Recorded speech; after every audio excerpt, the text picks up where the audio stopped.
Assise à même le sol, entourée par des récipients vides, Ndelme attend son tour. La main sur la tête, la cinquantaine révolue, elle s'est levée de bonne heure à la recherche de l'eau. Mais face à l'affluence, l'attente devient longue.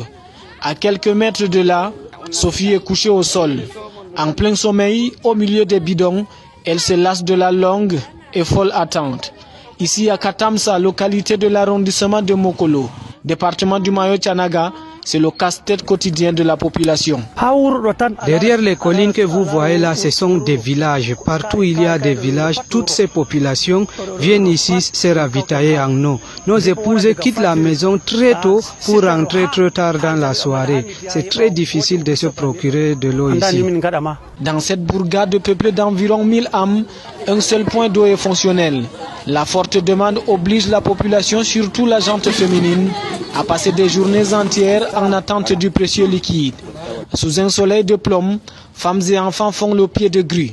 Il faut souvent l'intervention du chef du village pour organiser la quête de l'eau. Autre lieu, même attroupement, à Mohour, toujours dans l'arrondissement de Mokolo, non loin de Zamaï, des récipients tutoient le ciel. Ici, c'est un forage pour 2000 personnes. Une opportunité que n'ont pas eue les habitants de Mokyo. Ici, la population se rue vers les lits des maillots pour recueillir de l'eau. Qu'importe la qualité, l'essentiel, c'est d'avoir quelques gouttes, de quoi étancher la soif avant que la source ne tarisse.